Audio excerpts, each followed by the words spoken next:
Então, a Elaine dos Reis Coutinho, ela é professora da cardiologia na PUC Campinas.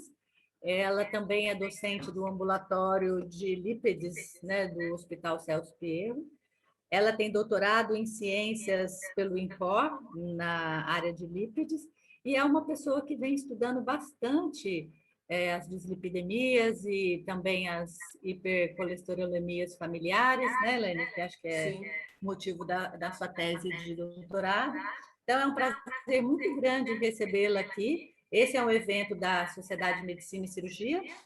Esse departamento está sendo coordenado por mim, pela Márcia Spolfaro, que é professora da São Leopoldo Mandique, e pela Marília, que é chefe dos residentes na PUC, e que também faz um ambulatório no Hospital Celso Pierro.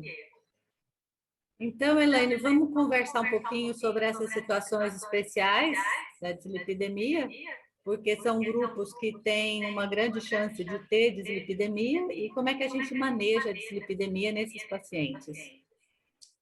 Perfeito. Boa noite a todos. Eu quero dizer mais uma vez que eu me senti muito, muito honrada quando eu recebi esse convite, tá?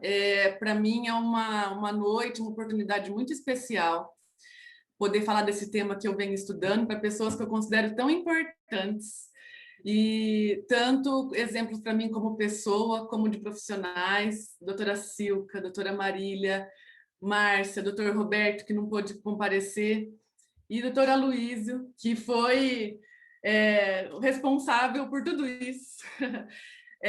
Há cerca de 3 ou 4 anos, eu estava na cardiologia, dando as aulas, e ele assumiu a chefia da cardiologia. Ele falou: você não quer fazer um ambulatório de lípides? E eu, sempre animada, e eu falei: claro que eu quero, né?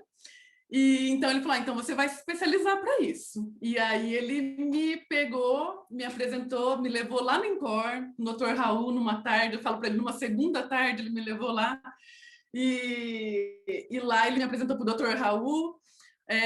Eu imagino que quando a gente recomenda uma pessoa para alguém, é uma grande responsabilidade fazer isso, né? E ele me recomendou, passou minha ficha da PUC. Se me permitem quebrar o protocolo aqui, já que eu sou de outra área, não sou endócrino, eu posso quebrar o protocolo? Eu fui citado aqui. Eu gostaria de dizer que eu tenho um profundo orgulho dos meus pupilos que dão certo, que conseguem progredir e trazer de volta o conhecimento que adquirem fora da PUC. Eu acho que um serviço só se torna maduro quando as pessoas formadas nele vão para fora, se especializam e trazem esse conhecimento para dentro. É o que a gente tem conseguido na PUC de Campinas, em particular com a Elaine. Realmente, peguei ela pela mão, levei ela no INCOR, apresentei para o Raul Dias dos Santos, que é a maior autoridade nacional, com certeza, internacional, de lípides, e a Elaine correspondeu a tudo que a gente propôs para ela, o Raul também, tanto que o Raul me falou assim: manda mais 3 iguais a ela que eu estou com minha vida resolvida. Falou isso mesmo. Parabéns pelo que você está adquirindo esse tempo e está dizendo de volta para a gente na PUC. Boa aula, inclusive, depois de me ausentar, mas já que eu fui citado, desculpe interromper a apresentação. Obrigada. Olha, então, e hoje nós vamos falar sobre as dislipidemias em 3 situações bem especiais, muito comuns nos nossos ambulatórios, nos nossos consultórios. A respeito, né, a discussão a respeito do tratamento do colesterol já tem sido feita desde 1994, com o primeiro estudo que foi com a simvastatina, o maior estudo que foi com a simvastatina. Primeiro veio a lovastatina, em seguida o 4S com a simvastatina em 94. E desde então eles sabiam assim, ó, colesterol alto não é uma coisa legal.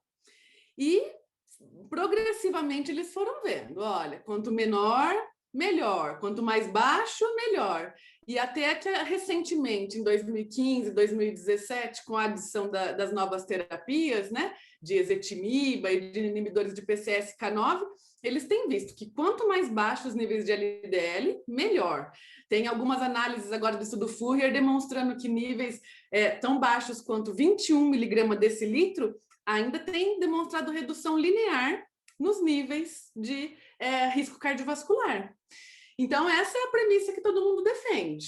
Muito bem. Porém, essa relação não é tão linear e tão correta em alguns grupos. E são esses grupos que a gente vai discutir hoje. O primeiro grupo é o grupo de idosos, que inclusive é o grupo que eu tenho estudado lá na minha tese. Eu trabalho com hipercolesterolemia familiar em idosos lá no INCOR. E o que a gente tem a respeito de estudos em relação a essa faixa etária? Esse artigo publicado no Heart em 2020, ele traz de forma bem interessante a relação de que a idade biológica não é a mesma em relação à idade cronológica. Indivíduos de mesma idade cronológica não correspondem muitas vezes, podem corresponder a diferentes idades biológicas, com níveis diferentes e heterogêneos de fragilidade. Então, aqui, por exemplo, ele compara três pacientes, 2 mulheres e um homem, com a mesma idade, 75 anos, tá? Com diferentes características. Então, todos eles com LDL por volta de 100, a gente sabe que cada milimol corresponde a aproximadamente 38 miligramas decilitro de LDL. Então, esses pacientes ali com 110, 120 de LDL, 3 deles, e diferentes em relação a comorbidades. Então, por exemplo, essa paciente só com osteoartrite, essa tabagista hipertensa com osteoporose, e já esse um paciente masculino, diabético, com insuficiência renal, infarto prévio, déficit cognitivo, tá? Disfunção renal, por conta das comorbidades. Cada um deles com números diferentes de medicações, diferentes números, né, mesmo de terapias, e, em consequência, níveis diferentes de risco cardiovascular e expectativas de vida diferentes. E o que ele fala para a gente, então? Apesar da gente aplicar, né, os índices de expectativa de vida para cada um deles, então, por exemplo, essa paciente, a primeira, ela tem um risco cardiovascular moderado. E considerando o que a estatina poderia trazer para ela em relação à expectativa de vida, em relação a risco-benefício, não estaria indicado para ela o uso de estatina. Apesar dela estar assim, fora daquilo que seria preconizado, que seria os 100 miligramas decilitro para o nível intermediário. Agora, por exemplo, essa outra paciente já teria um risco de 26% cardiovascular que em 10 anos, que significaria ali um alto risco cardiovascular. Para ela, pesando o risco-benefício, sim, já seria indicado assim, pesando a expectativa de vida dela, de aproximadamente 10 anos, sim, valeria a pena introduzir. Agora, esse último paciente, cheio de comorbidades, em que a nossa calculadora de risco nem se aplicaria a ele, nós vamos falar que assim, existem calculadoras específicas para diferentes níveis de fragilidade, então a gente realmente não só não indica a adição, né, da estatina, como é considerado até descontinuar o uso dessa terapia a depender dos efeitos colaterais. Então, essa é uma análise que mostra bem para a gente que, apesar de semelhantes idades cronológicas, a idade biológica e o nível de fragilidade é diferente. E o que há de evidência em paciente idoso? Isso eu posso dizer para vocês que foi muito difícil na hora de escrever a tese, porque realmente tinha poucos estudos robustos com amostra considerável para eu colocar na tese, tá? Em relação à análise da dislipidemia nos idosos. Um dos principais estudos foi esse PROSPER, que foi um estudo antigo, de 99, que foi o primeiro que seguiu, de fato, pacientes idosos, num período de 3 anos, pelo menos, e mostrou uma redução, principalmente em eventos cardiovasculares, de monta de 24%. Então, esse foi um dos primeiros estudos ali na primeira década de uso de estatina, que, de fato, reduzia evento cardiovascular em pacientes especificamente idosos. E, mais recentemente, uma subanálise do estudo CTT, que para os residentes, né, que não tem conhecimento, assim, esse trial foi um dos principais trials em relação à análise de segmento de níveis de colesterol. E o que assim, é uma meta-análise grande de quase 186 mil indivíduos, 28 estudos participantes, cerca de 14 mil indivíduos acima de 75 anos. E o que foi visto? Veja que interessante nesses pacientes. Uma redução de 21% de eventos cardiovasculares por milimol, ou seja, a cada 38 miligramas decilitro que a gente reduz no nosso paciente, a gente reduz em relação a eventos cardiovasculares maiores nas diferentes idades,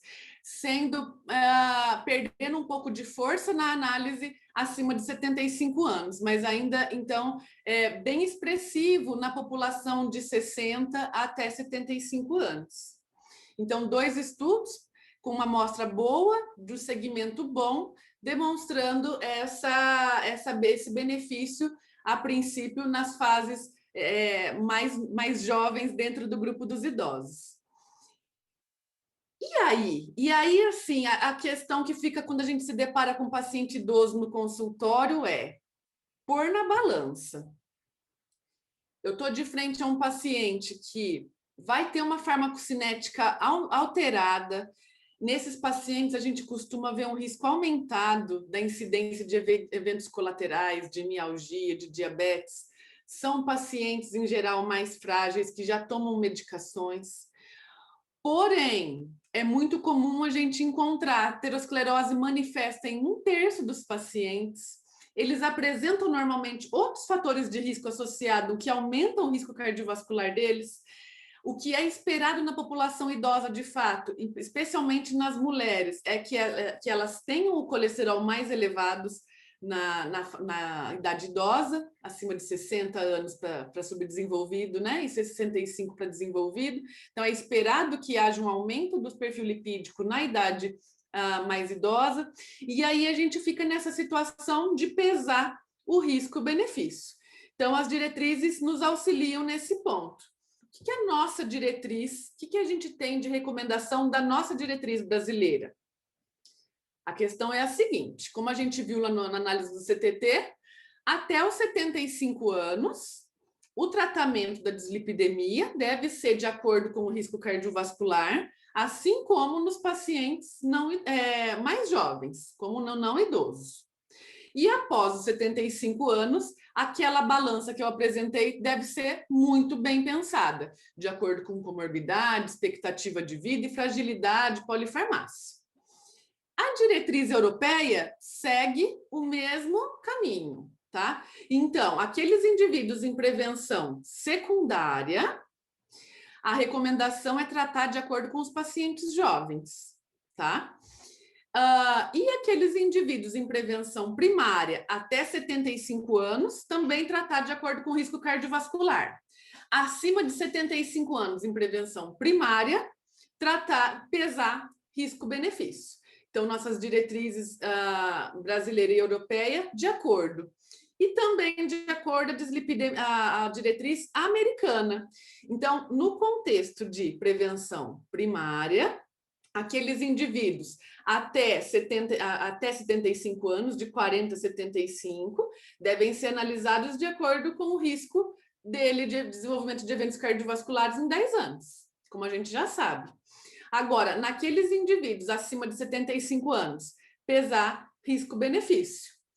Já nos indivíduos em prevenção secundária, também é recomendável que a gente inicie e, se ele já apresentar o uso, que a gente mantenha o uso da estatina.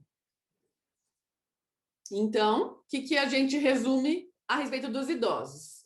A distribuição do risco cardiovascular em relação aos mais jovens é heterogênea, tá? Então, não é a mesma coisa de eu falar de indivíduos de 30 anos, de 25 anos, e eu falar de indivíduos de 75 anos. Esses indivíduos, de fato, são muito heterogêneos em relação à sua saúde física e funcional. De forma concisa, até 75 anos, ou prevenção secundária, tratar de acordo com o risco cardiovascular. E acima de 75 anos, pesar muito, muito a respeito do risco e benefício. E naqueles indivíduos que, de fato, tiverem maior fragilidade e que você tiver dúvida a respeito do benefício, é recomendado que você tenha para consulta algumas ferramentas de estratificação de risco, porque as nossas diretrizes, as diretrizes, né, que a gente utiliza, americana e europeia, elas tendem a superestimar o risco cardiovascular por conta da idade. E já essas ferramentas, aqui no Brasil, essa e-prognosis, ela é bem validada para a nossa população. Esse aqui, o Prevent, é europeu, tá? Então, assim, são duas ferramentas que a gente pode usar para estimar o risco de acordo com a fragilidade do indivíduo idoso. Então, isso é o que eu tinha de mais importante para falar dos idosos. Em relação aos indivíduos portadores de doença renal crônica, também a gente sabe que é um grupo heterogêneo. E por que ele é heterogêneo? Para ser honesta, quando eu estava estudando, né, eu sempre me perguntava, bom, se eu sei que a doença cardiovascular é a principal causa de mortalidade nos indivíduos renais, por que será que é tão discutida essa questão de coloca estatina, não coloca estatina nos pacientes com doença renal crônica? Eu via muito pessoal discutindo no INCOR, tira a estatina, vamos deixar, apesar da gente saber que não é muito bom, e eu ficava pensando, por que essa relação não é tão clara assim, apesar da gente saber que LDL leva a doença cardiovascular leva, aumenta o risco cardiovascular, né? Dislipidemia leva a doença cardiovascular em relação ao risco. Então, a primeira coisa que eu quero falar a gente considera um paciente como doença renal crônica aquele que ficou por um período acima de 3 meses com a normalidade na sua função renal. E o que a gente vai ter que dividir nessa discussão pacientes dialíticos e não dialíticos. E a respeito da divergência entre o uso de estatinas, a necessidade do que a gente a vida inteira aprendeu em relação ao uso, e em relação ao risco cardiovascular do paciente renal, que não é claro assim. O melhor artigo que eu acho que explica isso é esse, que é bem interessante, ele foi publicado na TVB em 2019, e ele fala assim, aterosclerose no paciente renal crônico, mais, menos ou diferente? E eu acho que é justamente por aí. A gente sabe que os pacientes com doença renal crônica, então, eles têm um aumento da mortalidade cardiovascular, e que esse risco de aterosclerose, ele de fato, veja, ele é aumentado nos estágios iniciais da doença renal crônica. Mas depois esse risco de aterosclerose em relação aos níveis de LDL se mantém estáveis. Então, as estatinas que a gente sabe que são úteis na população em geral, foi visto, como a gente vai perceber nos estudos, que não tem essa relação de proteção nos pacientes com doença renal mais avançada. Por que isso? Porque até determinado momento, a aterosclerose, a progressão da aterosclerose está vinculada ao LDL. E a partir do momento em que eu tenho uma progressão da doença renal, a progressão dessa placa de ateroma e a instabilidade dela já vai ficar relacionada a outros níveis de substâncias, como de fosfato, de ácido úrico, de ferritina, alterações da vitamina D. Então, quer dizer, nessa população com doença renal avançada, não é o LDL o culpado pela formação e instabilização da placa de ateroma, mas outros tipos de agressores. E não só isso, o perfil lipídico característico da doença renal é qual? Veja bem, o aumento de triglicérides e uma diminuição do HDL, assim como a gente vai ver caracteristicamente no indivíduo diabético depois. Isso por conta de resistência à insulina, estresse oxidativo e alteração na função das apolipoproteínas. Então, o que a gente percebe é que as ApoBs, que são aquelas aterogênicas, elas estão aumentadas, mas isso às custas de aumento de triglicérides, com redução de apolipoproteína A vinculada à redução do HDL, que é o nosso fator protetor. Então, quer dizer, não só o LDL não é o responsável, como outras lipoproteínas é que de fato são responsáveis pela placa aterosclerótica. E, neste sentido, agora a gente consegue entender o resultado desses estudos. Esses são os principais estudos, são 4 estudos de indivíduos com doença renal. Esses 3 primeiros aqui, 2 deles, que foi o 4D e o Aurora, com indivíduos em hemodiálise, o Alerta em transplantados renais, em que foi demonstrado a ausência de efeito significativo em eventos cardiovasculares num tempo de seguimento razoável por volta de 4 anos. Mas o estudo SHARP, que foi feito agora, o primeiro deles, né, em 2011, o mais recente deles, veja a amostra dessa população. Indivíduos não dialíticos, era a maior parte da população do estudo. Recebiam simvastatina com ezetimiba versus placebo. E no segmento, ele de fato teve redução em evento cardiovascular maior. Também não teve evidência em mortalidade, tá? Nem geral, nem cardiovascular. Mas em relação ao evento cardiovascular maior, ele teve evento. Então, em indivíduos não submetidos à diálise. E aqui essa figura ela mostra bem, então, o que há de evidência na população dialítica. Nos estágios, são os estágios da doença renal, então de 1 a 5 e diálise. E aqui o benefício da estatina. Até o estágio 3, os estudos embasam que, de fato, como eu disse, a aterosclerose é vinculada com LDL, então há benefício do uso das estatinas. A partir do estágio 4 ou 5, a evidência de benefício ela é mais fraca, tá? Principalmente relacionada à redução de evento cardiovascular, como eu acabei de dizer.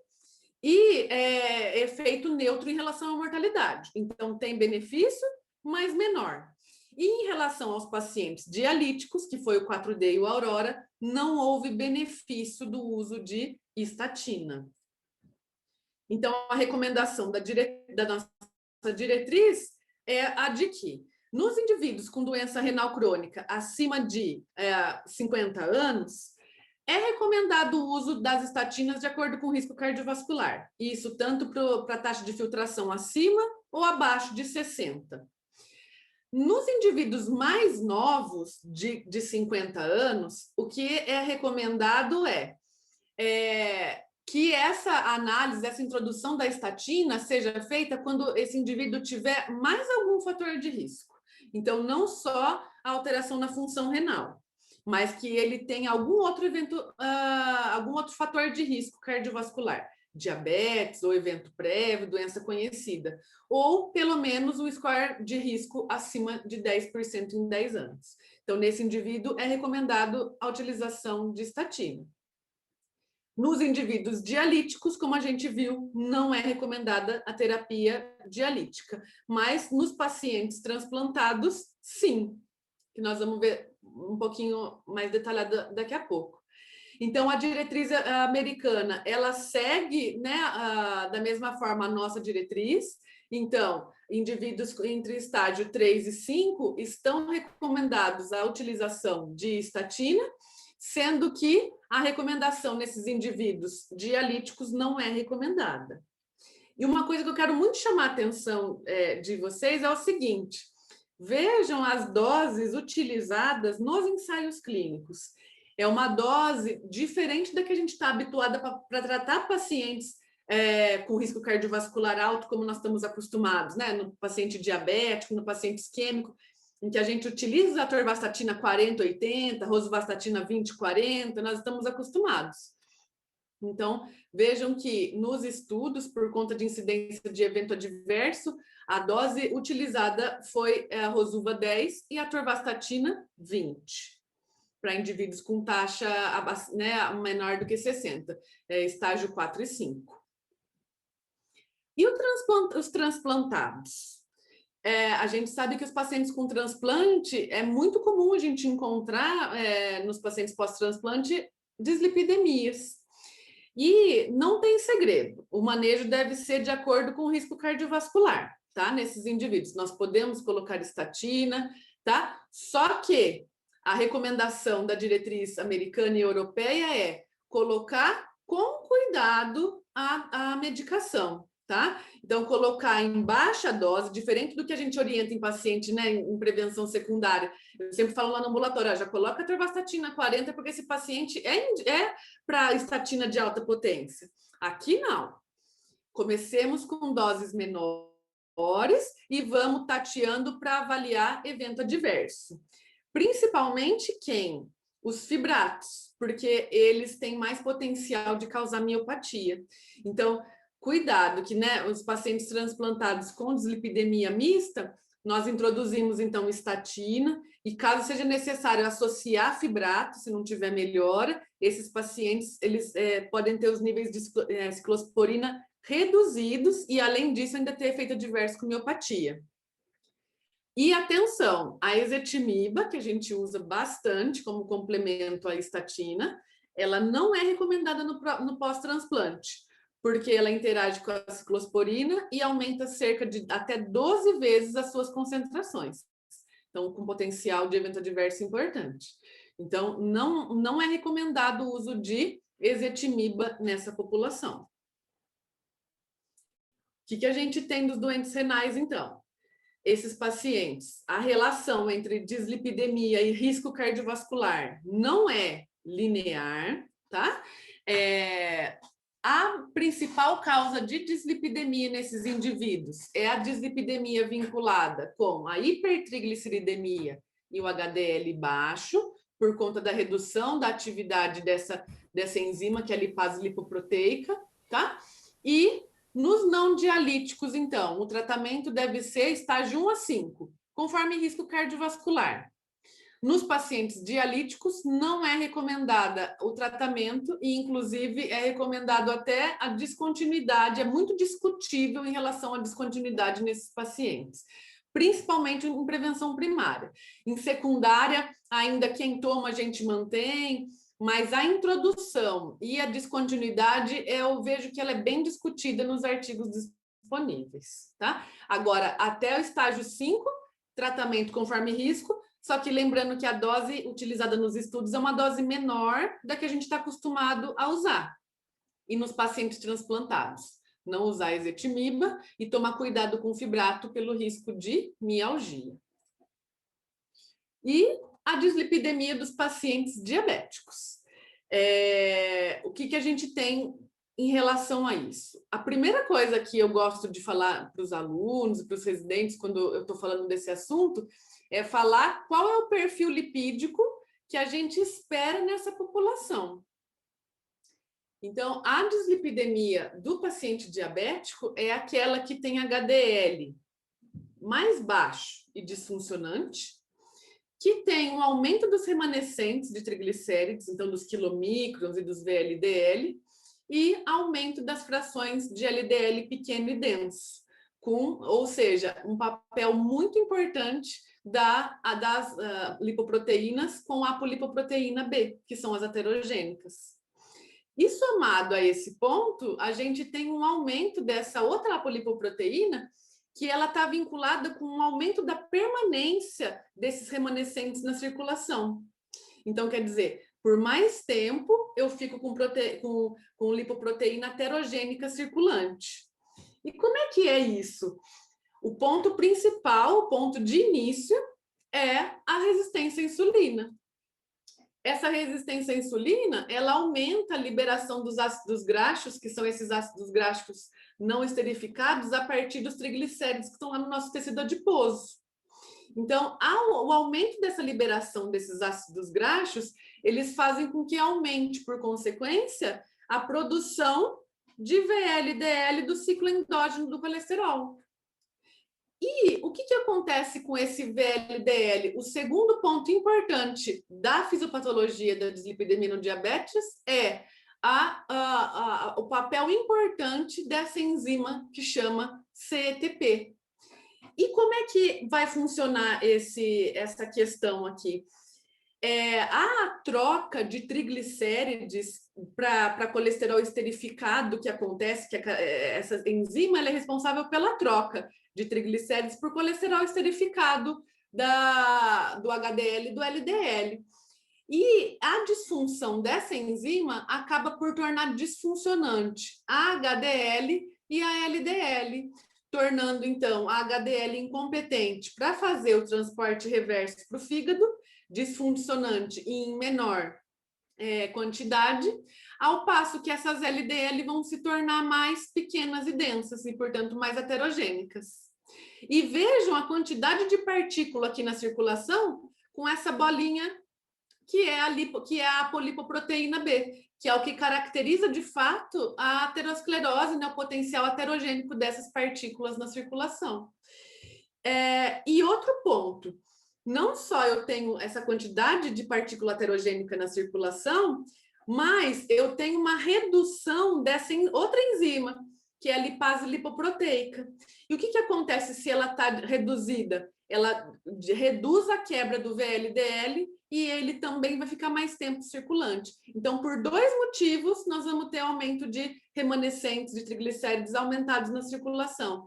Tanto porque está produzindo mais, por conta da resistência à insulina, quanto porque está degradando menos na circulação. Então, o que isso tem de importante para a gente? Quando a gente for analisar o perfil lipídico do nosso paciente, diabético, vocês vão ver que muitas vezes o LDL não vai chamar tanto a atenção, assim, os valores de LDL nos pacientes diabéticos. E eles ficam todo contentes, falam, doutora, minha glicada não tá boa, mas o meu LDL aqui tá razoável. Só que aí você vai falar para ele, olha, mas tem um outro ponto aqui que não tá legal, que é esses níveis aqui de não HDL. Quer dizer, não HDL é tudo aquilo que tem a polipoproteína B, tudo aquilo que é heterogênico. E esse deve ser um fator para a gente buscar na nossa meta, quando a gente analisar o perfil lipídico dos nossos pacientes. Não só os níveis de LDL, mas buscar níveis de não HDL inferiores a 100 no alto risco e 85 no muito alto risco. E então, o que dizem as diretrizes, né? Principalmente a nossa e a americana? Em primeiro lugar, frente à avaliação de risco cardiovascular no paciente diabético, a gente vai analisar o risco de doença cardiovascular, a expectativa de risco cardiovascular aterosclerótico, de acordo com o dano ao órgão-alvo. Então, na hora que ele vem no meu consultório, eu já vou avaliar se ele é um paciente com nefropatia, neuropatia ou retinopatia, ele tem lesão de órgão-alvo, a princípio ele já é um paciente com risco cardiovascular aumentado. E que quanto mais fatores de risco adicionais ao diabetes, obviamente, maior a chance dele ter evento cardiovascular. Então, de modo geral, a gente precisa recomendar, né, assim como para todos os nossos pacientes dislipidêmicos, mudança no estilo de vida, otimização do controle glicêmico e, para aqueles indivíduos com risco cardiovascular aumentado ou em prevenção secundária, estatina de alta potência. De forma mais clara, a diretriz americana de 2019, depois eu gostaria da opinião de vocês, né, endocrinologistas, ela diz para a gente que indivíduos de 40 a 75 anos, independente do risco cardiovascular, sendo diabéticos, a introdução de uma estatina de moderada potência é indicada. E isso ainda com um nível de evidência bem importante. E naqueles indivíduos com múltiplos fatores de risco, né, em alto risco cardiovascular ou em prevenção secundária, nem se fala a necessidade da introdução da estatina, tá, de alta potência, com o objetivo de reduzir os valores basais em 50%. Essa é a recomendação da diretriz americana. E a nossa diretriz, na minha humilde opinião, já é mais ponderada, de tal forma que ela leva em consideração a estratificação do paciente diabético em categorias de risco. Então, trata o paciente diabético também de forma heterogênea, como ele é, assim como o paciente idoso e o renal, em diferentes categorias de risco. Então, essa diretriz, conjunto da SBD, da SBEM e da SBC, ela fala para a gente, ela classifica o paciente nos 4 riscos, né? Sendo que aqueles indivíduos que apresentam algum desses fatores de estratificação, então, pacientes masculinos acima de 49, ou mulheres acima de 56, ou diabéticos de longa data, com algum outro fator de risco, né? Hipertenso, tabagista, com doença renal, algum outro fator de risco, esses indivíduos são alto risco cardiovascular, ou com aterosclerose subclínica, e muito alto risco é aquele com evento prévio ou em prevenção. Eu falo que não é secundária, mas é prevenção 1,5, porque, na verdade, ele já tem alguma evidência de estenose acima de 50% em algum sítio, apesar de não ter tido evento ainda. Então, o paciente diabético, ele é estratificado e ele será alto risco se ele tiver algum fator de estratificação ou aterosclerose subclínica. E aterosclerose clínica, ou pelo menos em prevenção secundária, ou primária acima de 50%, muito alto risco.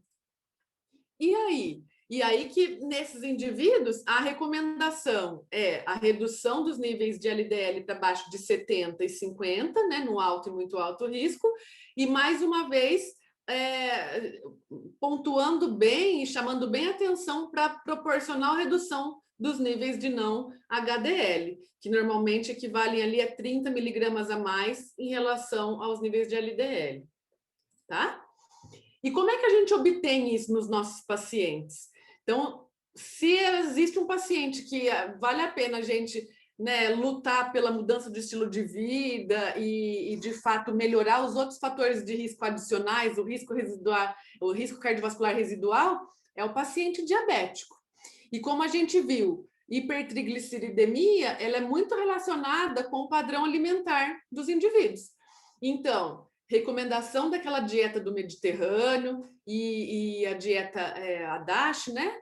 A Diet Approach to Hypertension, e ajustar o consumo calórico de acordo com o peso, né? Redução do peso e a quantidade de carboidrato e gordura da dieta.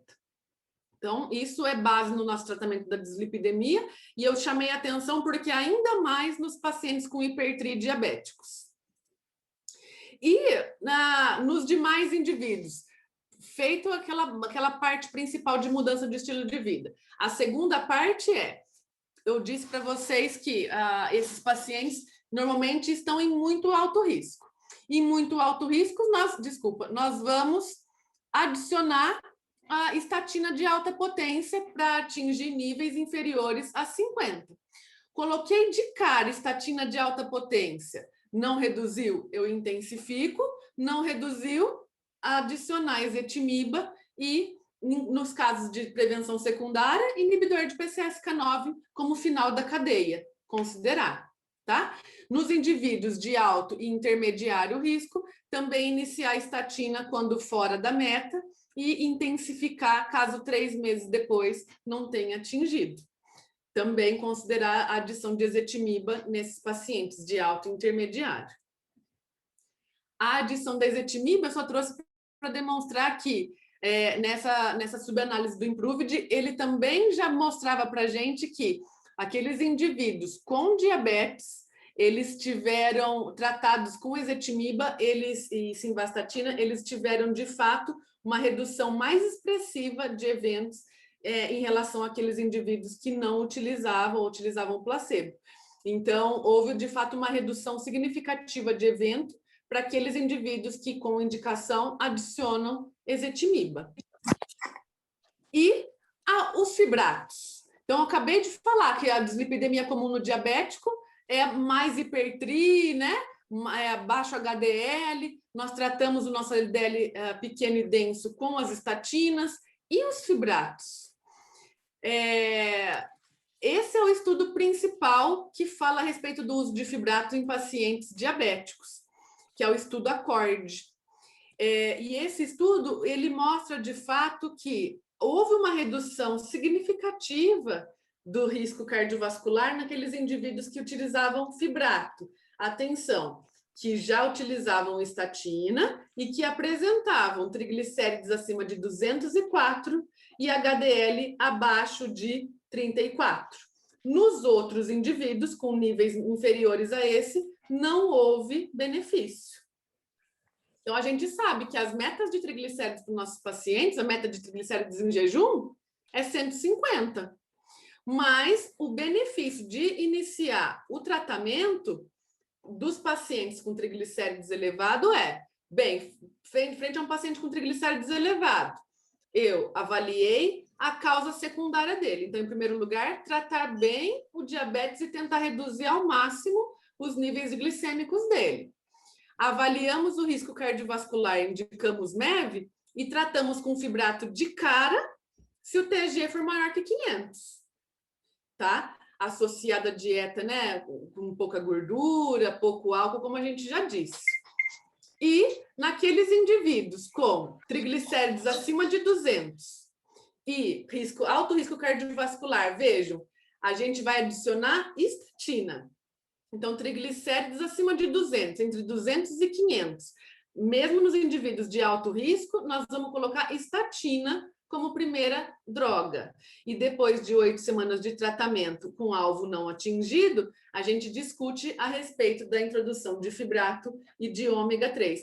Essa recomendação ela é mais certa na diretriz americana, em que eles utilizam, né, de fato, o ômega, em que foi feito o estudo REDUCT, né, que é o icosapentil.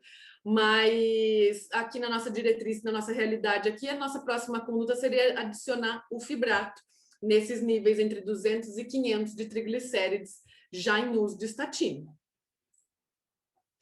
E uma última, eu não sei se alguém iria me perguntar sobre isso, mas um último ponto que eu queria trazer é o que muito tem discutido no consultório.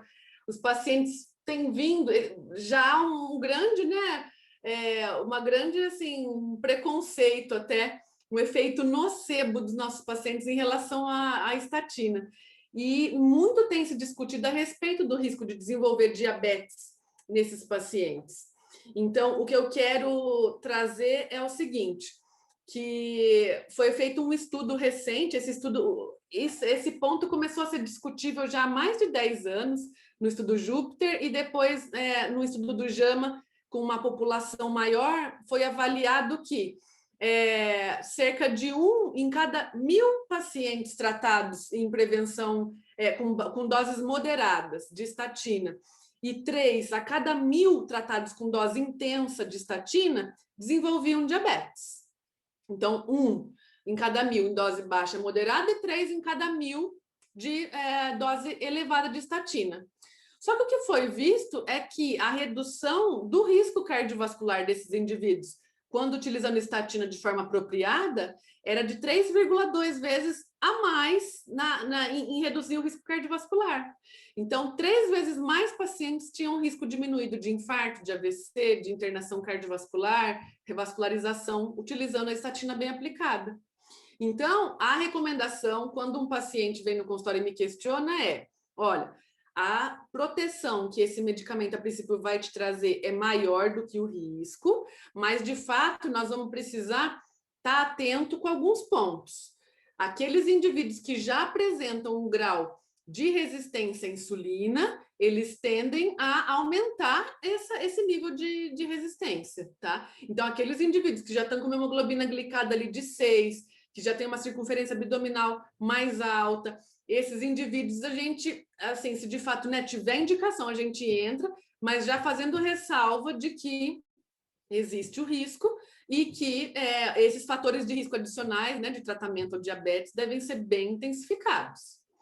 É importante dizer que esse efeito, ele tem sido visto mesmo em relação à classe medicamentosa, porque tem sido feito estudo com ezetimiba e com os inibidores de PCSK9, em que, apesar de níveis muito baixos de colesterol, o risco de diabetes e de alteração na glicemia não foi aumentado.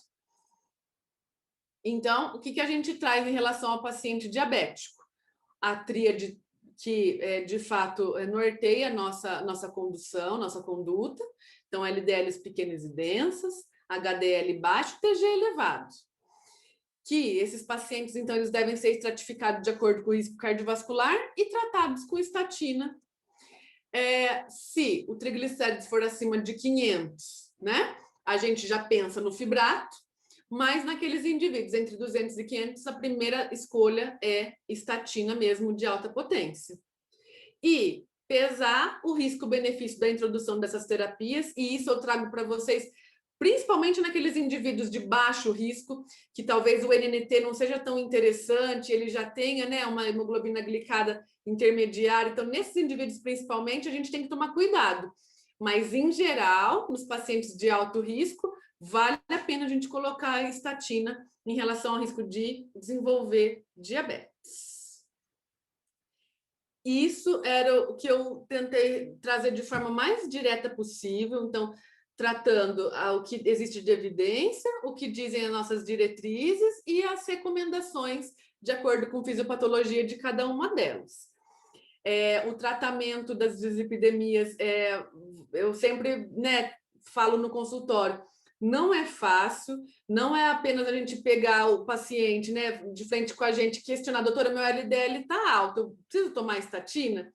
Então, a conversa é muito mais além do que isso. E então, eu fico à disposição, caso vocês queiram perguntar alguma coisa, e eu espero ter ajudado. Muito obrigada mais uma vez. Bom, Elaine, a aula foi excelente. Eu acho que você fez um grande trabalho, porque resumir todos esses assuntos em tão pouco tempo é um desafio, né? Sim. E aí eu vou deixar abertas as perguntas. Gostaria que vocês participassem, porque vocês estão aqui, a gente está com uma especialista em lípides. Eu acho que a gente vai ter um bom retorno, né, Elaine? Eu gostaria, se ninguém for perguntar, eu gostaria de perguntar a respeito da opinião de vocês, a respeito da diretriz americana. Como eu disse, que eles recomendam, né, a despeito do nível do risco cardiovascular, a introdução de estatina a partir de 40 anos nos indivíduos diabéticos. Uhum. Vocês, né, assim, a nossa diretriz, como eu disse, ela é mais ponderada, de fato, ela classifica os nossos pacientes em diferentes riscos. E qual que é a opinião de vocês sobre isso? Vocês classificam o paciente, de fato, como um alto risco? Como é a opinião de vocês? Posso falar, Silvia? Pode, lógico. Assim, eu, na verdade, uso o que você está falando aí. Eu classifico o meu paciente idoso. Eu tento individualizar cada caso, e a gente tem muito idoso e rígido demais, né? Que não tem nada de idoso, é muito mais ativo do que eu. Então, eu tento classificá-lo e realmente tratar aquilo que precisa ser tratado, né? Dependendo do risco do paciente. O que você ensinou aí. Olha, assim, parabéns, Stefano. Foi maravilhosa. Obrigada, imagino. Você tem uma capacidade de síntese maravilhosa mesmo. É o que a gente precisa saber na prática. Eu preciso te comentar uma coisa. Assim, eu tenho muita dificuldade com paciente renal crônico. Eu tenho muito renal crônico, porque eu trabalhei numa hemodiálise, e aí eu carrego esses pacientes comigo. Alguns já estão dialisando e outros ainda não. Então, eu tenho muita dificuldade, assim, os nefrologistas, não tem nenhum nefrologista aqui, então a gente pode falar. Eles têm uma resistência violenta para tratar. Mesmo o paciente que não está em diálise. Eu ponho a estatina, eles tiram. Eu ponho, eles tiram. E mesmo que eles não estão dialisando ainda, e eles retiram a droga, né? E eu tenho paciente em renal crônico que já infartou, que tem 3 stents, e eles tiram isso. E eu tenho uma tendência, mesmo que ele tem stents, ele entrou em diálise, eu mantenho a estatina, porque eu tenho medo. Cara, de altíssimo risco. O que você acha disso que eu estou fazendo? Eu estou fazendo alguma coisa muito errada, porque eu ponho estatina e eles tiram estatina. E eu fico... A gente fica nessa luta também, mas assim, em relação aos pacientes dialíticos, a tendência é manter mesmo, assim, na prevenção secundária.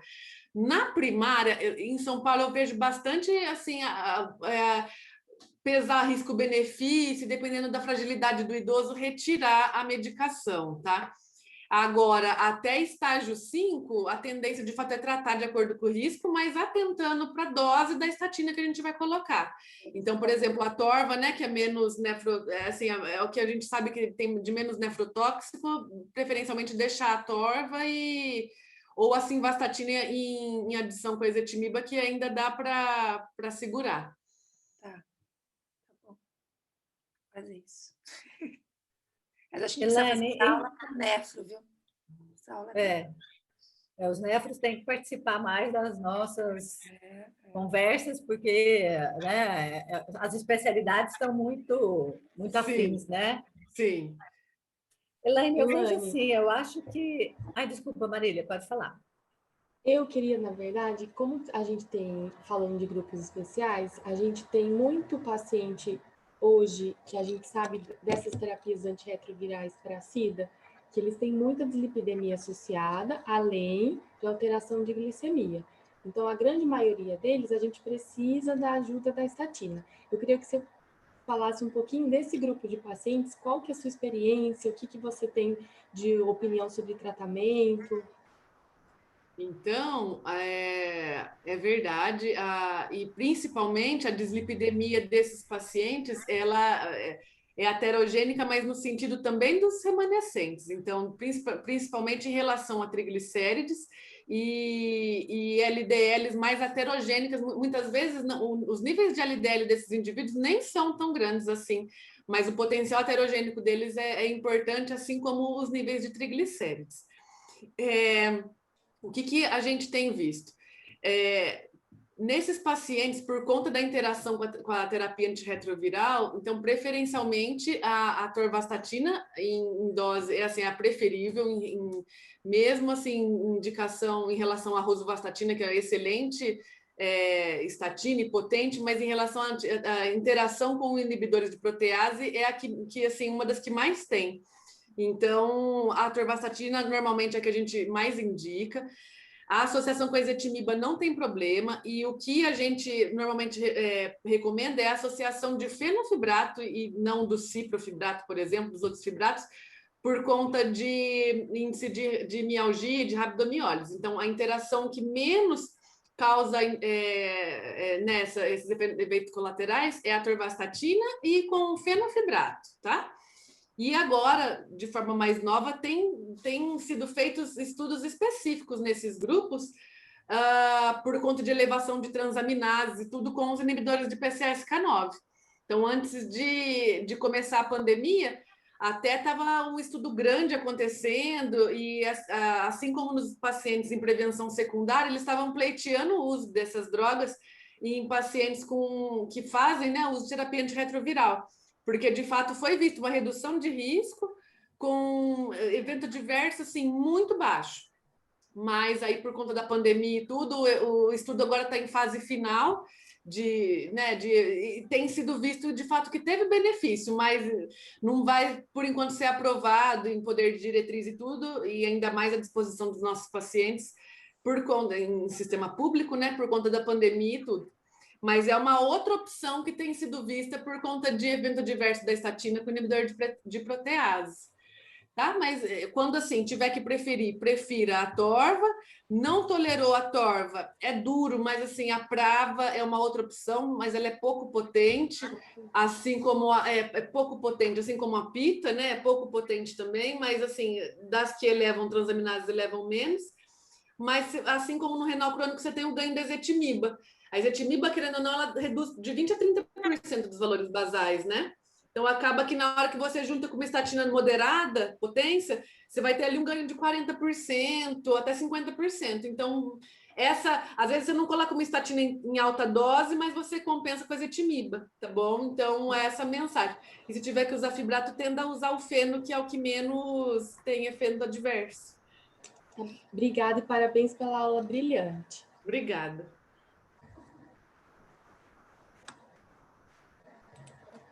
Gente, mais alguma pergunta? Quem não quiser perguntar aqui pelo vídeo, pode perguntar pelo chat. O chat está aberto, a gente está aqui monitorando para responder aí para ver todas as perguntas. As pessoas estão parabenizando, Elaine, aqui pelo chat, a sua aula. E aí, assim, em relação à sua pergunta em relação à diretriz brasileira, né, ou à diretriz americana, Eu vou fazer o meu comentário e depois também vou te devolver uma outra pergunta. Eu acho que a estratificação, os diabéticos não são, é uma doença muito heterogênea, né? Essa questão da gente dividir o diabetes em tipo 1 e tipo 2, e o tipo 2, ele ser uma coisa geral, né? Sem a gente ter uma redefinição de subtipos, que é uma tendência hoje, a gente tentar entender como é que são esses subtipos de diabéticos, né? Que são mais insulino resistentes ou que são mais insulinos deficientes. Uhum. E a gente sabe que isso, com certeza, vai mudar o risco cardiovascular desse paciente. Se você pega um paciente diabético muito jovem, né, de 40, 45 anos, ou menos de 50 anos, que foi sempre bem conduzido, que ele está bem, que ele não tem nenhum outro fator de risco, como aqueles listados, talvez a gente precise realmente pensar se ele se já está na hora de entrar com a estatina. Talvez a gente vai entrar em algum momento da vida dele, mas talvez não seja o momento, né? Então, acho que estratificar é sempre... Eu vejo isso assim como uma coisa mais interessante. Lógico que as estatinas mudaram a condução do diabético, né? Do risco cardiovascular no diabético, mas os estudos, a maioria dos estudos tem muito pouco diabético, né? E como você falou, é uma dislipidemia que a gente está... É muito diferente da dislipidemia que a gente vê quando você vê só o paciente com alguma doença cardiovascular isolado, sem diabetes. Né? Então, é uma dislipidemia que a gente tem que tratar. Tem muito espaço para a gente tratar com mudança de hábitos de vida e redução de peso, né? Eu acho que é uma coisa muito importante. A gente esquece que o paciente diabético, se ele reduz peso, ele melhora muito e se ele melhora a síndrome metabólica, ele melhora muito essa questão da dislipidemia. Baixa mais o triglicéridos e a gente melhora. E em relação, falando um pouquinho de prevenção secundária, a gente não tem dúvida do tratamento, mas prevenção primária, às vezes a gente está no ambulatório e chega um paciente diabético tipo 1, né? Relativamente jovem, mas com mais de 10 anos de doença, e aí a gente fica com aquela dúvida, né? Eu sei que não existe um estudo, é uma subpopulação que não tem muitos estudos, mas na prática, assim, o que se orienta primeiro, como é que a gente conduz esses pacientes no diabético tipo 1 nos adultos, e qual que é a ferramenta que você usa para definir o risco cardiovascular? Assim, o que você acha que é mais prático? Porque quando a gente usa o ASCVD, a gente tem algumas restrições, a gente não consegue colocar uma população mais velha, e a interpretação fica um pouco difícil, e você vê que ele não inclui algumas questões que são importantes como risco no dia a dia. Quando você usa a brasileira, aí você já tem um monte de gente, né? Parece que todo mundo tem que tomar estatina. Tem que tratar, já vai para o alto risco.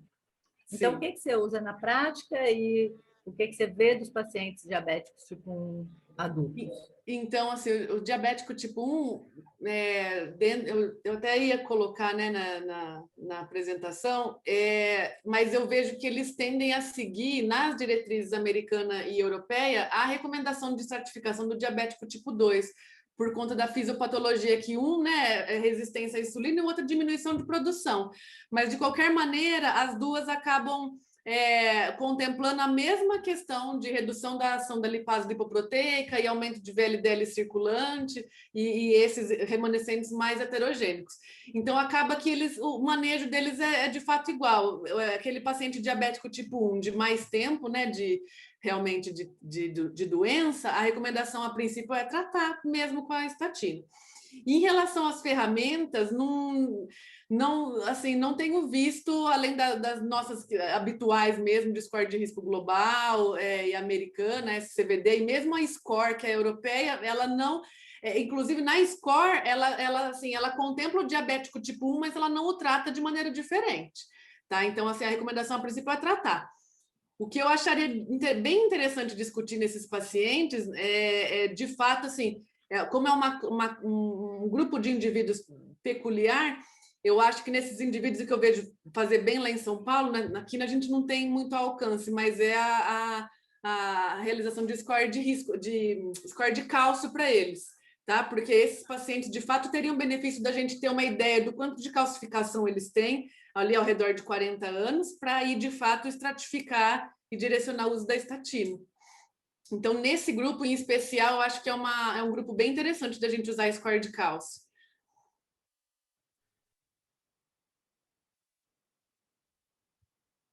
Mais alguma pergunta, gente? Doutor Roberto? E aí, me diz aí, então, você usa, o que você usa mais, o AS-CVD? Olha, para ser honesta, quando um paciente chega no consultório, eu gosto tanto, eu acho meio ingrato tratar colesterol, sabe? Porque o paciente, assim, eu falo, olha, o senhor está com 200 de LDL e o risco do senhor, né, parece que não é uma coisa palpável. Ah, minha família a vida inteira teve colesterol mesmo. Parece que a pessoa... Então, o que eu faço, assim, quando é um paciente, né, que a gente vê que, de fato, vai ter uma boa compreensão, eu mostro a calculadora para ele, tanto a calculadora, eu mostro a americana, o SCVD, e mostro a nossa de risco global. Falo, olha, a chance do senhor vir a ter um evento agora nos próximos 10 anos é de tantos %. Mas se a gente tiver um tratamento, né, direcionado, tudo esse risco do senhor já é diminuído para tanto. Então, no consultório eu faço e ainda assim costumo demonstrar para o paciente por que eu estou tratando, qual que é o risco cardiovascular dele, porque aquele que infartou vai seguir certinho, aquele que tem alguém na família que infartou vai seguir certinho também. Agora, aquele que é o primeiro que está ali com hipercolesterolemia familiar, aquele é difícil da gente convencer a tratar, então eu tento usar dessas ferramentas até para mostrar para ele o risco. Elaine, e quando você tem lá o risco de 10 anos ou o risco total da vida, né? O que você prioriza? Assim, às vezes tem aquele risco intermediário, baixo a 10 anos, mas tem um risco aumentado. Normalmente total, a recomendação né? Normalmente a recomendação é usar aquele que estratifica o paciente como um risco maior. Então, aquele que classificar o paciente como o maior risco dentre a classificação que for feita. E a outra questão, se alguém mais quer perguntar, Márcia, Marília? E uma das queixas muito comuns, Elaine, e a gente tem experiência isso no consultório, no ambulatório, é a mialgia, né? Sim. Todo paciente que usa estatina e que um dia já leu que tem mialgia é uma queixa frequente. E doutora, recentemente saiu um estudo publicado mostrando justamente, né, esse efeito nocebo, vamos dizer assim, né? O grupo de risco de maior dor foi justamente quem não estava usando as estatinas. Então, o que eu deixo sempre explicado para os residentes, para os alunos, é assim: aquele paciente que toma estatina, a grande maioria vai voltar te falando que ele teve algum evento colateral. Porque ele sabe que pode causar mialgia, né? E qual que é a mialgia do paciente? Isso é muito importante a gente saber. Qual que é a mialgia do paciente que toma estatina? É a mialgia de grandes grupos musculares. Então, a mialgia de grande dorsal, a mialgia de quadríceps, a mialgia de parte proximal, né, de membro superior. Então, aquela dor que vem, né, do nada, né, mais ou menos assimétrica, não é a mialgia da estatina. E outro ponto é, a mialgia da estatina é aquela em que você inicia a medicação, ela tem início normalmente nos primeiros 15 dias e você descontinua e o paciente já melhora. Então, aquela mialgia que começou, eu tomo atorvastatina faz 3 anos e agora começou com dor muscular, muito provavelmente não é dela, a menos que você tenha adicionado alguma coisa que está aumentando, né, a farmacocinética dela, mas se não, muito provavelmente não é dela. Então, e saber, né, que acima de... não é recomendado que a gente faça uso de CPK a cada 3 meses, né? Até como é a recomendação do alto custo, a gente fazer TGO, TGP e CPK a cada 3 meses. Não é essa a recomendação. A recomendação é a gente fazer depois da introdução do remédio, 2 a 3 meses depois, e de acordo com o sintoma do paciente.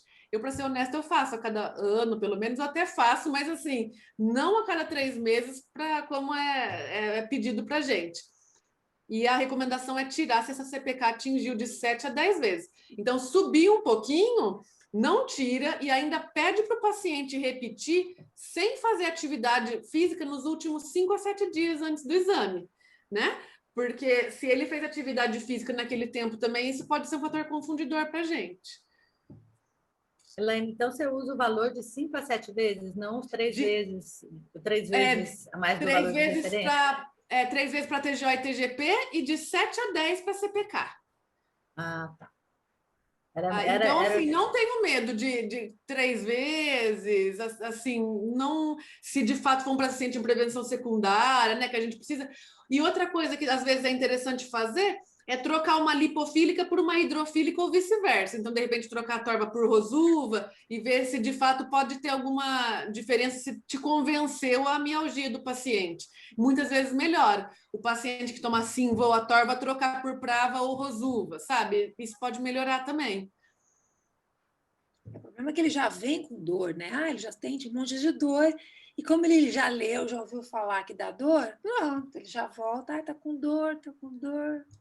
E aí você fica naquele... E aí eu falo sempre assim, olha, eu vou te passar uma boa, que essa, olha, definitivamente, às vezes a gente troca 6 por meia dúzia. Eu falo, ó, essa aqui, o senhor pode ficar, lógico, né? Se eu vi que não é compatível, né?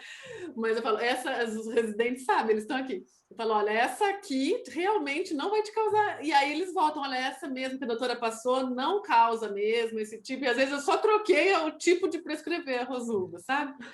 Então é muito efeito nocebo. Elaine, e a gente assim, deve ter mais atenção no não HDL para os diabéticos, porque às vezes a gente passa batido no não HDL, né? A gente olha lá e nem vê o LDL e não só então o não HDL você disse no não HDL, né? Não HDL. Então, mesmo nos diabéticos, com certeza, mas é um outro ponto que eu tenho discutido bastante com os meus pacientes no consultório.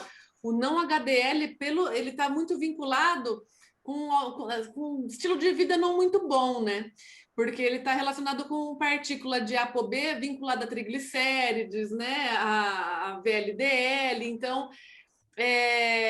eu tenho costumado a usar, tem um estudo grande que foi publicado no New England com 30 mil pacientes e que, assim, eles estão discutindo, né, a respeito até de alterar diretriz em relação à recomendação dos níveis de não HDL em relação a risco cardiovascular, de tamanha importância que foi visto nesse estudo de segmento desses pacientes no Reino Unido. Então, eu tenho costumado falar, ó, apesar do seu LDL estar no limite, o seu não HDL está fora do que realmente a gente preconiza. E isso está baseado principalmente no seu estilo de vida, sabe? Então, tratar de acordo com, principalmente o alto risco, né? O paciente diabético. Então, a gente precisa olhar para ele, porque o não HDL é tudo aquilo que a gente tem de ApoB, tudo aquilo que a gente tem de heterogênico na circulação. Então, é importante a gente olhar para ele também, tá? Principalmente acima de 100, levantar uma luzinha de que alguma coisa não está bem.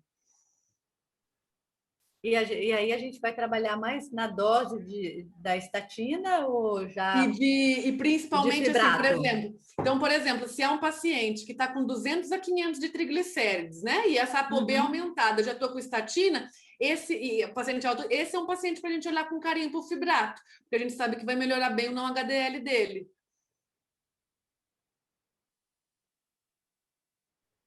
E a solicitação da ApoB? Porque a gente vê que tem gente, assim, parece que o pessoal em São Paulo até pede um pouquinho mais de ApoB do que aqui, né? Sim. A gente tende a pedir ApoB, sabe em quem? Naquele paciente com risco cardiovascular baixo ou intermediário. Então, às vezes, vai aluno no consultório, né? Vai paciente de risco cardiovascular baixo a moderado com LDL ali em 140. E aí, a ApoB, ele vai ser... a gente costuma pedir, então, alguns fatores de risco adicionais para a gente tomar a conduta. A gente sabe que o NNT, para tratar um paciente de baixo risco, de moderado risco, é um NNT, assim, muito alto para valer a pena para a gente colocar estatina, né? Agora, se a gente tiver uma ApoB elevada nesses pacientes, e até lipoproteína A recomendação da diretriz europeia, a gente pedia LPA para os pacientes. Se esse paciente tem LPA aumentado, se esse paciente tem PCR aumentado, se ele tem ApoB aumentada, eu já tendo a tratar. Porque eu imagino que esse paciente de 20 e poucos anos, 30 anos que me procura no consultório, Se esse paciente que tem ApoB aumentada, LPA aumentada, com 40 anos ele vai ter calcificação no angiotomo, no score de cálcio dele. Então, esse paciente eu tendo a tratar. E esse paciente vale a pena a gente pedir esses marcadores adicionais do risco dele, tá? Então, pacientes jovens que têm um fator de risco, você pede ApoB. Para eu complementar o risco dele, porque é para me dar algum outro fator para eu me armar e falar assim, olha, esse paciente que tem característica heterogênica desse LDL, sabe? Ele tem mais alguma coisa heterogênica aí, vale a pena de você tratar. Entendi. Interessante isso, né? Não só o LDL, porque, imagina, isso é bem comum, né? Chega uma paciente jovem no consultório, idade fértil, de 30 anos. Essa paciente ali com seus 150 de LDL, né? A gente fala assim, será que eu vou dar estatina para essa paciente, considerando que o NNT dela não é tão interessante assim? Ela é uma paciente que tem potencial para engravidar, e a gente sabe, né, que isso não vai ser legal engravidar tomando estatina. Então, assim, eu tendo a pesar muito os fatores adicionais de risco dessa paciente, sabe? Então, a ApoB é uma das coisas que eu costumo pedir para avaliar, assim como a diminuição da ApoA, né? Se ela tiver uma ApoA diminuída, significa que o fator protetor dela é diminuído também. A HDL dela é disfuncionante, é mais baixo. Então, isso é um fator que propicia mais para aterosclerose. Com 40 anos, essa paciente vai ter aterosclerose se a gente não tratar. Agora, esse mesmo 150, você pediu a ApoB veio legal, a ApoA veio legal, PCR baixinho, né? O paciente não tem antecedente familiar, LPA normal, quer dizer, segue a vida, né? E vamos fazendo nosso segmento, né? E vamos procurando os fatores de... Mas na prática, os convênios fazem... A ApoB libera bem tranquilo, viu? A lipoproteína A, não. Não posso falar do convênio, mas assim, tem convênio que libera fácil lipoproteína A, e a ApoB tranquilíssimo. A LPA tem alguns convênios que já não liberam muito, assim, sabe? E assim como o score de cálcio, né, que muitas vezes é um fator que ajuda a gente, um indivíduo ali de 40 anos com um fator de risco intermediário, você fala, puxa, eu vou taxar esse paciente de dislipidêmico e dar estatina para ele, né, com 45 anos de idade, até que dia?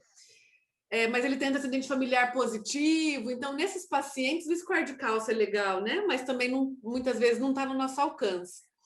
Se é um paciente que vale muito a pena pedir, eu falo para ele, olha, você teria indicação, né, desse exame, ele infelizmente o convênio não cobre, e um paciente, né, que tem condição, eles pagam assim, o score de cálcio.